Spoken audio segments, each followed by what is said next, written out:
All right, welcome to In the Vet's Office. I am your host, Dr. Josie, and this week we are joined by a very special guest, my friend Nikki Varva.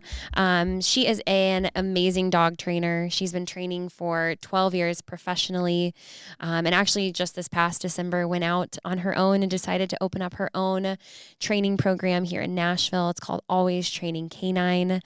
Her bread and butter is behavior modification, but she really does it all. She can do dock diving, search and rescue, and is really passionate about training service dogs for veterans with PTSD. So welcome, Nikki. I'm so happy to have you. Thank you for having me. I'm excited to be here. You're welcome. And as always, this podcast is BYOD. So we have Mr. Sailor here, which is Nikki's dog. Tell us a little bit about Sailor. So Sailor's he's about to be 2. He's a German short-haired pointer, and he is a dog that I got to be able to, he's like a demo dog. I can have him around any dogs that I bring into training, and he can bring them out of their shell. He can also be a great distraction for them. So he's kind of what I call my co-pilot. That's amazing. He should be on payroll. Exactly. He gets to live there rent-free, so I'm pretty sure that's enough for him. I was going to say. Sailor is so handsome. I was just telling Nikki we've had dogs take poops in the studio. My dog bit Bobby last season, and Sailor's sitting here like a perfect angel. So we had a long talk on the way. I was like, hey, behave. You're a trainer's dog. Don't embarrass me. The bar is very high. Yes, very high. Well, we'll jump right into our case of the week. We always talk about something that I've seen in practice. A lot of times owners don't really know what's going on behind the scenes in the trenches, as we say. And so the case for this week is a sad one, but I think it's important to talk about because we do see it from time to time. And it was one of my owners called me and said, hey, I left a bag of veggie straws out on the counter, and he had 3 dogs, and one of them got up on the counter, got the bag of food, brought them down. He came home from whatever errand he was running, and it was, I think, pretty gruesome. There was blood everywhere. 2 of the dogs had ganged up on the smaller dog, and beat him up pretty bad. Which it's a sad story. It's not a great case of the week, but I think it's an important one to talk about because Absolutely. So often we think about dogs fighting each other at the dog park or getting into altercations when they're on the leash. But I, in practice, will see dogs that live together and that are siblings fight and hurt each other all the time.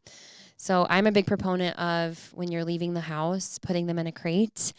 What do you think about that? 100%. That honestly right there could have saved that fight. You never know. I told you this. Nobody can ever guarantee you what your dogs are going to do when they're by themselves. Yeah. Whether it's a single dog or multiple dogs, the safest thing that you can do is just put them in a crate. Right. Put them in a crate. And, that people say that's a Band-Aid, but honestly, that could have saved a big fight or losing a dog, and to that extent. Yeah. And sadly, we do see the big dog, little dog altercations where we do lose these dogs. I mean, it can be a life or death situation. And I find that owners feel guilty about the crate, but it is so important. And I have found that dogs really like their crate. They do. They love it. We put a lot of human emotion on it. They call them a cage, or I want my dog to just be a dog. Well, at the end of the day, they are a dog.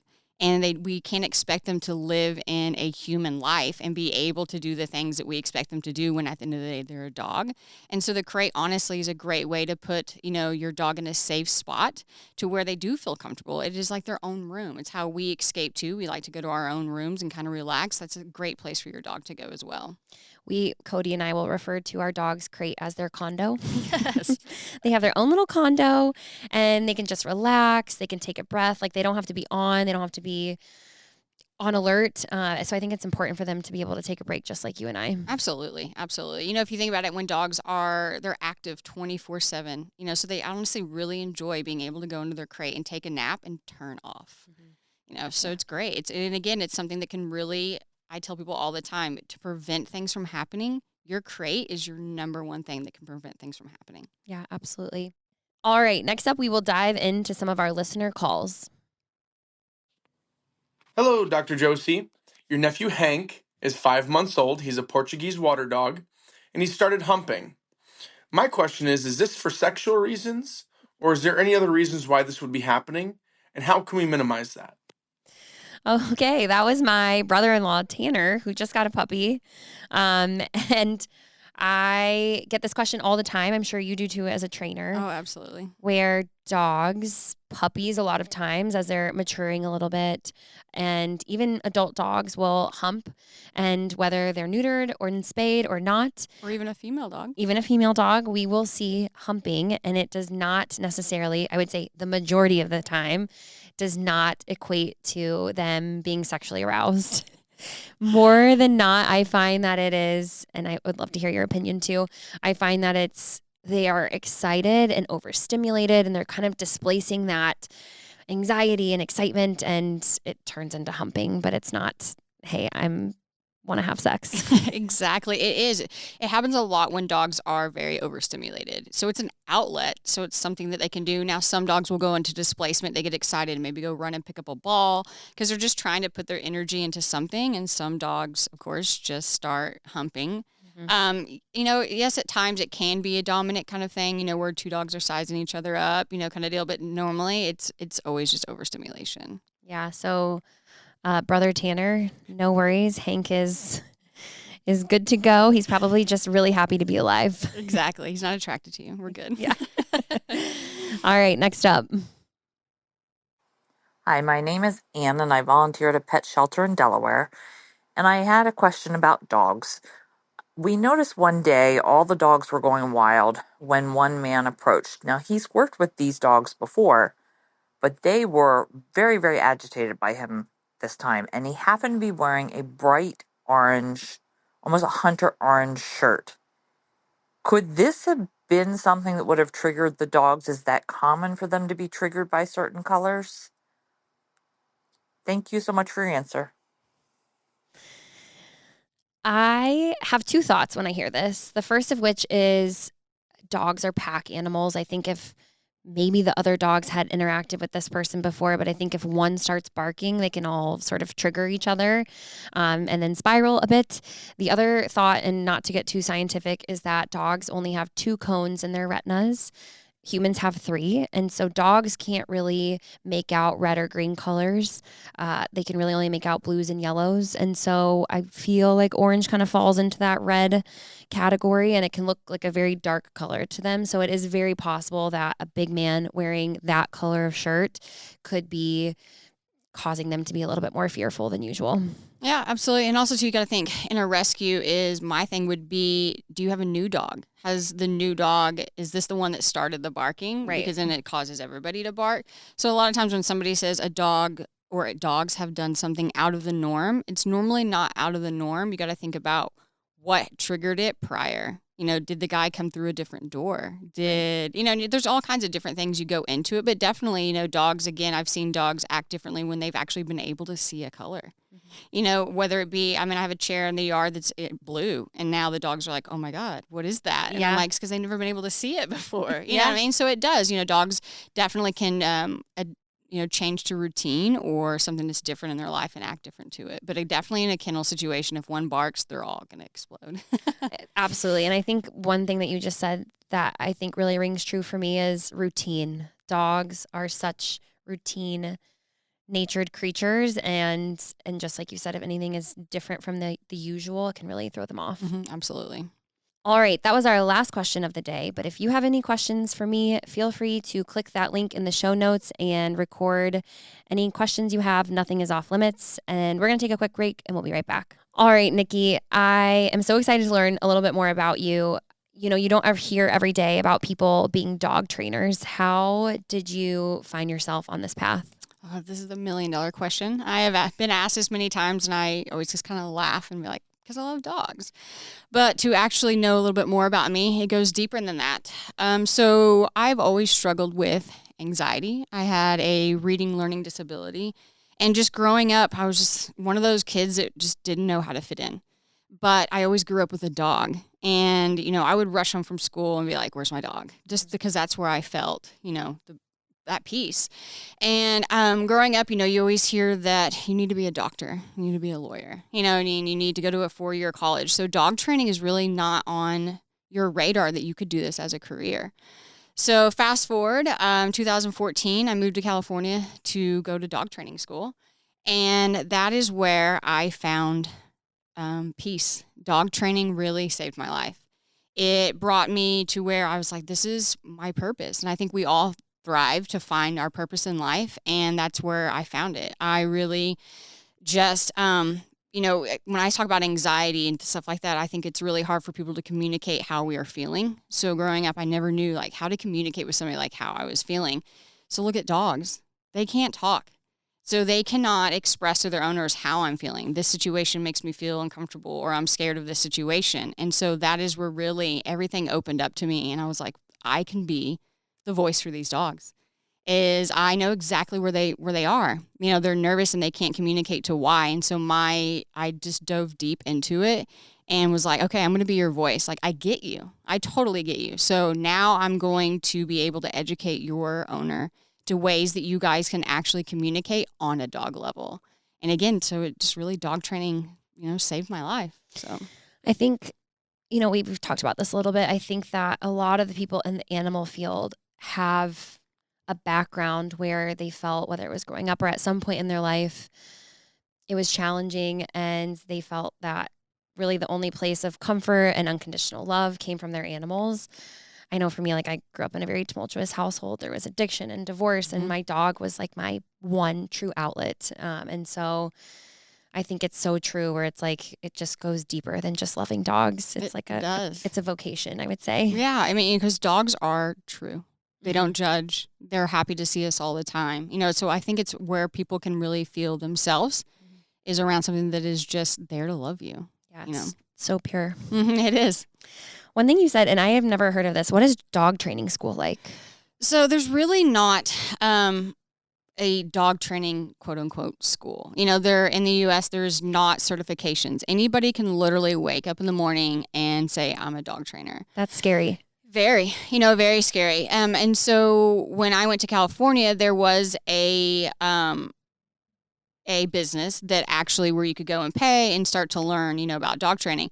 So I think anybody, before you are working with clients, you're a dog enthusiast. When you become a dog professional is when you actually are working with clients, and actually teaching people how to work their dogs.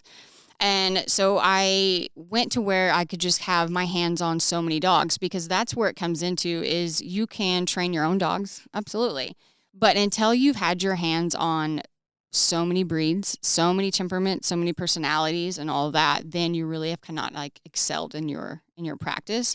But again, it is very scary, because you can have anybody, you can Google dog training near me, and there's hundreds and hundreds of, different companies from, the franchises, or to somebody like me that is just, hey, I've been dog training for, 12 years. But it's all about too is when you're looking for a dog trainer, red flags are where your dog stays. Mm-hmm. If they won't show you where your dog is going to be living, or proof, show me what you've done with dogs, not your personal dog. Because anybody that trains dogs, your dogs can look fancy. I can do all kinds of crazy things with Sailor, but that doesn't mean that I'm going to be teaching that to somebody else's dogs. So I think, again, when you are looking for a dog trainer, you really need to dive deep into your research.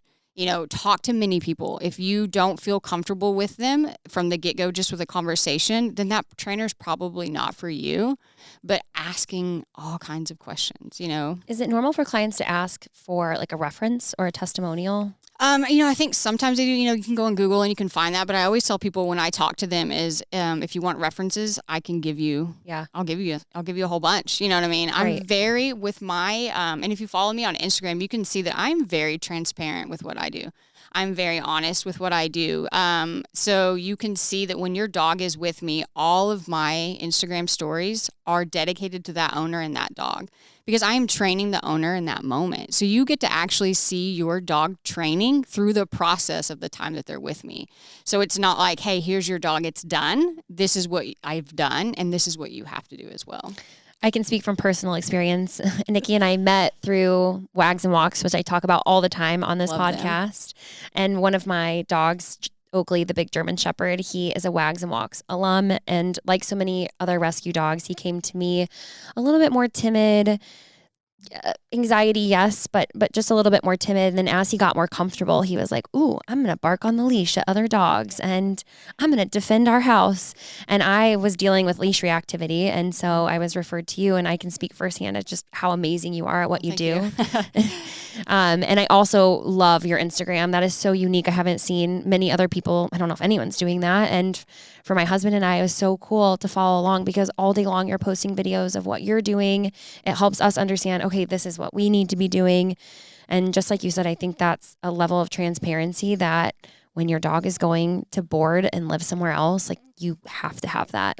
Oh, absolutely. I mean, even for my own dogs, I can imagine sending my dog somewhere for a long period of time, and especially not getting updates and like, are they okay, or what's going on? Yeah. So it's great for the owners, one, because you guys can see your dogs thriving, having fun. But the reason why I do that is there is never enough time that I can have with you to give you all of my knowledge, on your dog, because every dog is different.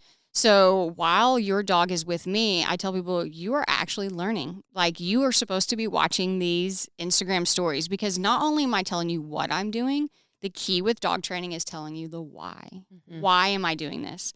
Why is your dog acting that way, and what do you need to do? And also to, I'm doing this, but why am I doing this? So then when it comes down to whenever the dog goes home, graduation day, you guys have already been watching for the weeks that, I have your dog, what's going on. So you have the knowledge. So then we can really jump into the hands-on that matters. So you guys have that education while it's going. But also too, I think it's really cool to see your dog from day one to see, oh my God, my dog really can do that. Like, I never thought my dog could do that. Yeah, it's amazing. I still follow your stories. Oakley is now home and thriving and doing great, but I still follow the stories because I just love to see the transformation. Yes. It's unbelievable. You do such an amazing job. I can't say enough great things. What would you say the most common issues that you are seeing dogs being brought in for training for? Separation anxiety, especially after COVID. I was going to say. That was everybody, I get it. All the shelters were empty. Everybody was getting dogs, which is great. And then they were spending so much time with their dogs. And I think that's just in general besides COVID, that separation anxiety is probably the biggest thing. But also too, separation anxiety leads into leash reactivity, leads into destructive behavior. So that is probably my number one thing is I can't leave my dog alone. They hate their crate. They destroy my home. And sometimes even too, owners are prisoners of their home. Yes. I see this all the time in practice. People will come in and talk to me about it. And it is rampant, especially after COVID. And I think that's, yes, the dogs are used to having us home, but also we were used to being home with our pets. And so I think as owners, we are also much more hesitant to leave our animals versus before it was like, a little bit more commonplace. Yeah. It teaches them, a lot of dogs can't stand on their own for a pause. They just can't. So a lot of times I tell people that your dog doesn't know how to life without you. And even too, a lot of times too, they don't know how to life with you, meaning that you get up to go to the bathroom, here they come. You know what I mean? You just stand up and they're like, oh my God, where are we going? And so they're constantly anxious because they're constantly worried about what you're going to do. And so we have to teach them actually how to life with us. And that's something about my training is it's not about obedience. Obedience is the easy part. Sit down, stay. That's honestly the easy part. But what I teach is how you live with your dog. And I teach your dog how to actually live with you to where obedience actually comes into play. What would you say the hardest issue you find to train is? Nothing to do with the dog. It is the owner. We are the problem. It's us. And it's not that you guys are the problem. And I tell all my clients this, when they call, I will never judge you for anything that you've done with your dog because you're doing the best that you can with the knowledge that you have. You're not dog trainers. The fact that you reached out, I'm very proud of anybody that reaches out because you're trying. But it does take a little bit of like vulnerability to be like, hey, even as a veterinarian, to be like, hey, I know everything there is to possibly know about animals, but I can't train my own dog. Like, I need help. Right. So. And then a lot of times, it is. A lot of people are like, well, I've had dogs my whole life, but then they get a dog that is different and then they don't know what to do. And then reaching out, and again, is I don't criticize. I don't go, oh my God, they're to blame or anything like that. I talk it through and I tell people this is what's going on. And again, I'm talking for the dog of like, this is why your dog is acting like this. But the hardest part to change is change. That's for anybody with anything besides dog training. It's, somebody says, I want to get into shape, but I don't want to go to the gym, and all that. But it's just change and taking away human emotion, that restricting your dog from getting on the couch or on the bed is not going to make your dog hate you. It is actually going to, all this training and boundaries, I cannot express enough, and structure is actually going to make your dog love you even more. And it's so hard as an owner, I think, as a human, to set boundaries, whether it's with our family or our friends. Yes. And then let alone our dogs, who we love more than anything. It just feels so impossible. But in the end, it benefits you so much more than not. Oh, absolutely. Your dogs will will love you more. And you'll actually see, what I love so much is when dogs come in, we're going to say day 3, day 4, every dog takes a big sigh of relief with me. Kind of like, like, you get, thank God, you understand. Like, here's somebody that I can talk to and is understanding what's going on, to where we can communicate. And then when they go home and they start working with owners, I feel like the owners then can take a sigh of relief too and be like, okay, now we find peace in our home, because we all have that, like, we have an understanding of rules, boundaries, and structure. It's like symbiosis. It is. I get so many pictures of like, oh my God, my dog has never been this relaxed before. My dog doesn't jump at the doorbell anymore. And you just kind of, what happens again, owners become prisoners of their own home, because they, instead of having their dogs learn how to live with them, owners will constantly do everything to appease their dog. Like, I can't stay long at dinner because I have to go let my dogs out, kind of thing. So they become prisoners. So then at the end of all this training and things, it really is something that where I can feel that owners are, again, they're living with their dogs in a more peaceful environment. I know for me, it was really helpful. Just one thing that you preach is consistency and clear expectations and communication. And I think that it's nice to have someone guide you, like, okay, this is what you should be doing. This is why you should be doing it. And then just knowing that your dog isn't going to be cured. Like, whatever they have, like, that is them, but it's on us to kind of follow through and stick with it. And it is a lot of work, and we do have to set boundaries. But like I said, oh, absolutely. And again, kind of touching back on that, finding a dog trainer. If anybody says I can cure your dog and I can fix your dog, run. Yes. There is no fix, there's no cure. Because if you think about my, always training canines, you're literally, for your dog's entire life, you're always training. And it's just become something that's, again, routine, like putting your dog on place when you're eating dinner. It becomes a lifestyle of, it's not just like, I don't have a magic wand. I can't, Yes. I don't go in and go, ta-da, your dog is cured and we'll love all dogs and, and we'll do all these things. So it does take consistency, but I layer that foundation to where you guys can go home and you have the tools and the knowledge to just thrive and take your dog even further. Yeah, absolutely. So when we were first introduced, Catherine from WAGS, she introduced us and she said, hey, I have this veterinarian. She has a WAGS alum. And you were like, oh boy. And it made me laugh, because there is, I think, some misconceptions, or maybe it's not a misconception, with trainers and veterinarians. And it's funny because, as vets, we work with animals all day long in a very different capacity than what you do. And so what do you think that tension is? And I'm not going to speak for everybody. Yes, Of course, but I do think, where I'm going to speak personally. Yeah. Is I have a lot of, I have clients that call me and, are talking about their dogs with separation anxiety or behavioral issues. And they tell me my dog is on a lump sum of trazodone or Elavil or ACE and all these things. I'm like, oh my God, so your dog is just sedated. A zombie, mm-hmm. Right? And they're still having issues. And, so at my point, of course, is, I only know how much the client tells me that the vet said. And so I'm like, oh my God, why are they just throwing you on all this medicine? Like, you needed to, go to dog training, or you needed, a behavior's kind of a thing. And so I think that's where we kind of get this, like, oh, veterinarian. Yeah. And of course it goes deeper into, food or shots, and we could go on this long, kind of thing. But I think, the main thing I get is, I want to know behind closed doors. I know I don't know how many clients you see in a day, and you only see that dog for 15 minutes maybe. And you get a brief, and probably not even the full story of why the dog has been acting like this, And again, in that moment, yes, again, safety for a dog is my number one concern.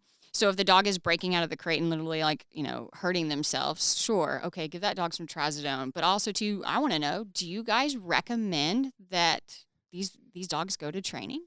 It's so hard. I think I can only speak for myself. I do know, we see 25 appointments a day on a busy day. Every 15 minutes you're seeing an appointment, and I'm in there to focus on the medical side of things. So I'm doing my physical exam. I'm trying to figure out why they're having diarrhea. I need to update them on their vaccines. And then, oh, by the way, he's trying to kill Fluffy when we go on walks. And I have 2 minutes left in my appointment. And so, of course, behavior modification is so, so, so important. But when the owner's at their wit's end, I do know, like for me, I'm like, okay, well, here's a little something to hopefully help at home. I will say, I think as veterinarians, it's so important for us to have a list of trainers that we do recommend. And that is something that I print out for every single one of my clients when they are having behavioral complaints. And so what I would say to owners and listeners out there is, if you're having behavioral issues with your dog, yes, your veterinarian is a great resource, but they're probably not going to be the first person to go to. So I would ask them, do you have a trainer that you recommend? If they don't, then just like Nikki said, you can find them on the internet and just look for those prerequisites that we talked about, where they're transparent, they have good referrals, they're showing you exactly where they're boarding, they're not having a ton of dogs all at once, because I agree. I mean, it requires so much more than just a Band-Aid, which a lot of times is what the medication is. Right. So I think, again, these dogs come in, they're like, oh, my dog has been on for 6 months, has been on trazodone, and still breaking out, of crates and things like that. But again, I understand. I do, as, I'm not like, oh my God, these vets, you know what I mean? Yeah. But of course, I've had dogs that I've trained go in that have to wear a muzzle. Because the dog just hates the vet. I'm sorry, but the dog only sees the vet, probably only sees you, once every 6 months? Yeah. If that, you know what I mean? Yeah. And specifically, I have a dog. It's my friend's dog named Baker. Hates the vet. He has to have a muzzle. You know what I mean? He'll express his anal glands, which I know is one of your favorite things. I've been there. But the vet would be like, your dog needs to see a behavioralist or a trainer. And this dog has been through training. Tremendous. This dog is a great dog, just doesn't like the vet. And so at times I'm like, really? And they'll even say, like, has told, my friend, like, we should probably put him on trazodone and stuff. She's like, no, he's only bad at the vet. So a lot of times it's kind of like, also too, training doesn't fix everything. Again, I can't take my magic wand and have the dog love to have a thermometer. Yeah, of course. No, of course. And I hear what you're saying there, and that makes sense. I will say, I think in situational instances like that, it isn't a bad idea to give them a little something before their visit, just to take the edge off. Absolutely. It's less stressful for the pet. So by no means, I think trazodone absolutely has its place, and can be more safe and less stressful for the animal and the veterinarian. But again, it's not necessarily that like long-term fix for behavioral issues. Yeah, and I think the other thing is, whenever I was told you were a vet, I was like, oh, what is your thoughts on training tools? You know what I mean? Because a lot of times, I do know that some vets, again, I'm not speaking for all of them, some vets, only recommend all positive training. And when it comes to serious behaviors, I'm sorry, a hot dog isn't going to get your dog to stop barking at another dog, do the trick. So I think, again, I really do wish, if somebody were to say what would be in your perfect world, is that veterinarians and trainers work together. Yeah. I love that. Maybe we're going to break the mold, Nikki. Yes, exactly. Look at us go. I know, right? Yeah, I think there's a place, and I'm sure it happens all the time, but we probably all could be a little bit better at it for sure. Absolutely. If you think about all the knowledge you have, the knowledge I have, how many dogs, our goal is you're trying to save dogs and make them feel better. I'm trying to save dogs and make them feel better. Why can't we jump on the bandwagon together and do it together? Absolutely. We're going to drive that bandwagon. Everyone look out. Here we come. What is your most favorite dog to train, breed-wise? Breed-wise.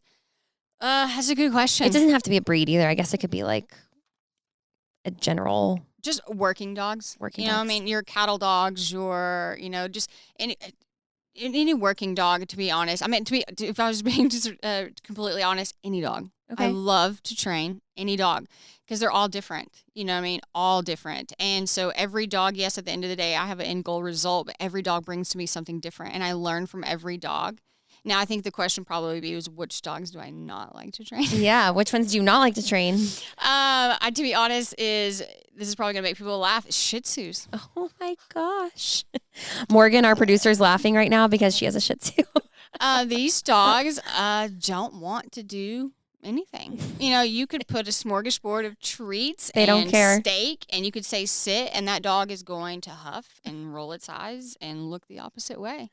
It's so funny you say that. And sorry, Morgan, not to throw your Shih Tzu under I the still love under them, but training them, I air gel them. Just pick them up. Yeah, exactly. They're like little gremlins. Yeah. I do love them. They're so cute. But you're right. Like our German Shepherds and our Pointers and our Labs, they're like, we want to make you happy. We'll do whatever you say. And the little lap dogs are a little bit more like, meh, I'm good. Yeah. I always like the dogs with attitude. Mm-hmm. Those are my dogs. Chihuahuas, give me a good Chihuahua. I'm ready to train all day. Oh, you're preaching to the choir. Okay, I'm going to rapid fire some breeds at you. Okay. I'd like you to say the first 2 to 3 words that come to mind. And I want to preface this by saying that we love all breeds. This is not to stereotype them, but these are the most common breeds that I see in practice. I'm sure you do too. And I think it'd be funny to see what the first couple words that come to mind are. Okay. Hopefully we can bleep anything out. Yeah. No cussing. Yes. Okay, number 1, French Bulldogs. Gremlin. Golden Retrievers.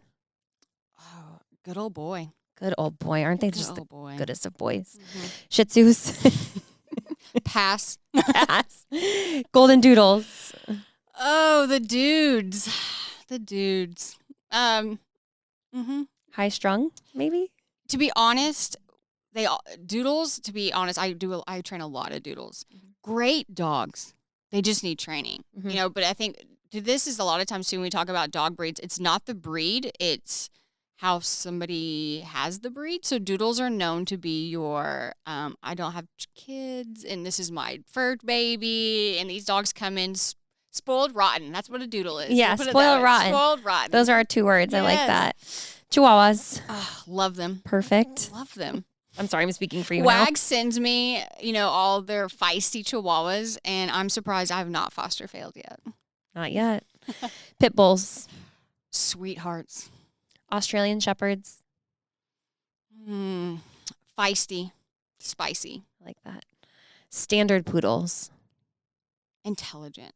If anybody were to ask me again, if you're like, hey, what kind of breed would you recommend to people? Toy poodles or standard poodles are probably your perfect I agree. perfect dog for anybody to have. A lot of times people pass them because of the looks, but anytime I've trained any kind of poodle, they've never had any issues. Yeah, they, as a vet, coming into the clinic, they are perfect Regal. gentlemen Or ladies. Yeah. They just stand there perfectly, and they're so smart. Yes. I love them. Corgis. Biters. They are biters. People love corgis because they're so bite. cute, and those little butts are so cute. But they bite. And they bite. They're like rattlesnakes. They are. Mhm. Cavalier King Charles Spaniel. Perfect dog. Mhm. Perfect dog. If you're looking for, you live in an apartment or you are retired and you're looking for that dog that a lap dog, get you a King Cav. Cavies. Mm-hmm. Boxers.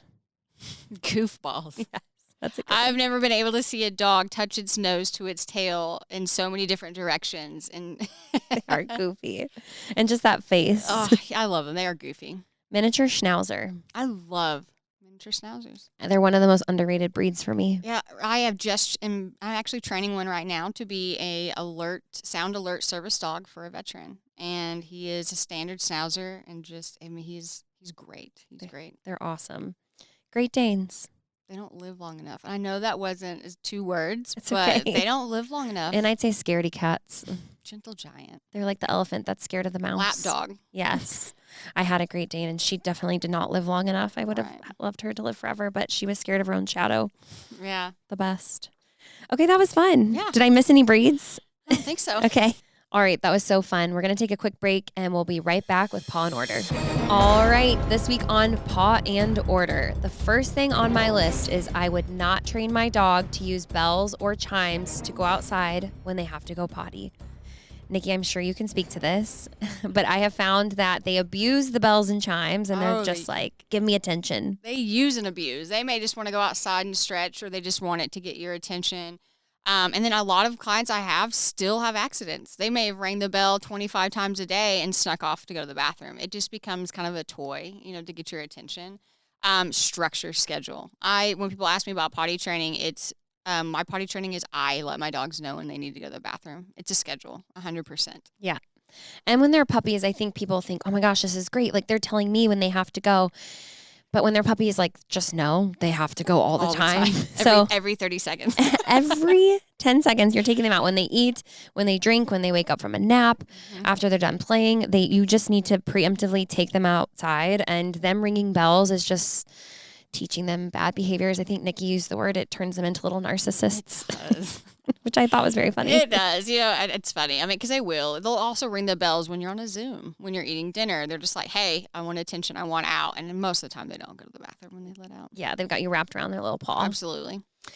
All right, number 2, I would not put my dog that is already pulling me into a harness. Oh, why not? You would probably, is there any dog you would put in a harness? Elderly. Okay. So I have a 15-year-old border collie, Charlie Brown, that if I needed to take her somewhere, the harness does work because she does stumble, and kind of fall. It kind of helps give support. But harnesses, yes, the only time I would recommend them is for puppies.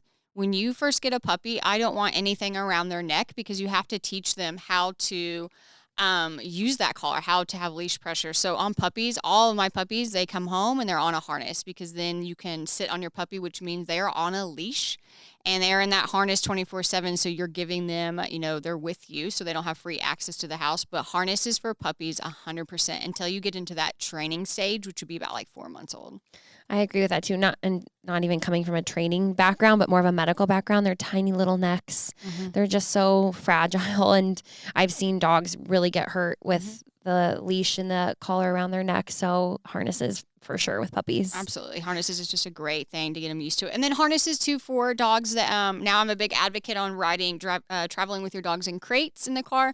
But if you can't, that seatbelt harness, because it keeps them from flying around in the car. So that kind of thing. But if you are wanting your dog not to pull, do not put a harness on them. That's what harnesses are for. They are used to, pull sleds or, things like that. That harnesses are for that. So don't put your dog on a harness. Yeah, you're just setting yourself up to water ski behind your dog. Yes, you're just sled dogging it is what I call it. Literally sled dogging it.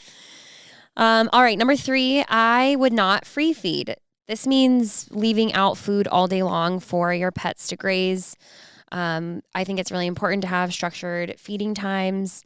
One, if you are potty training, that makes it really difficult. You've got food and water going in one end and then coming out the other end willy-nilly. You just don't know. Exactly.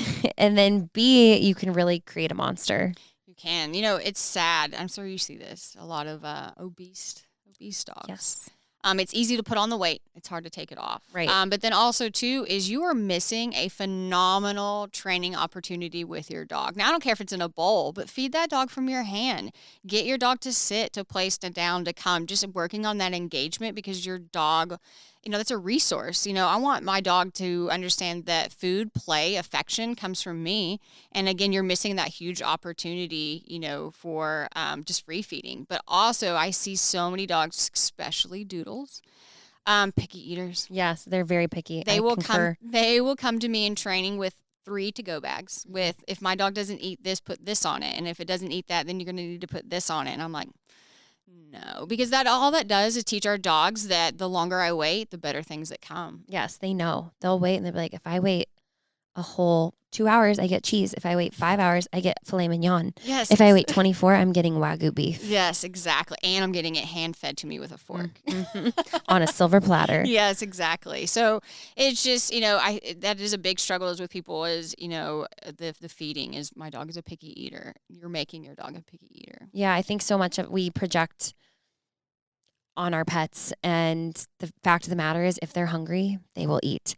So I really recommend 2 feedings a day, unless otherwise directed by your vet. If they're a puppy, that may be an exception, but morning and night, lay that food bowl down, give them ample amount of time to eat. My dogs get about 15 to 20 minutes. If they don't finish their meal or they don't eat it, we pick it up and wait till the next feeding time. Exactly. Because I believe, you can quote me if I'm wrong as a veterinarian, I don't think dogs will starve themselves. It would be highly unlikely. I haven't encountered one yet. Right. I have met many. Right. Awesome. Well, Today's episode was great. I really appreciate you coming on. Thank you for having me. It was a blast. You're so welcome. And for all the listeners out there, please rate, review, subscribe. You can click the link of the show notes to leave us any questions that you have. And we'll see you next week.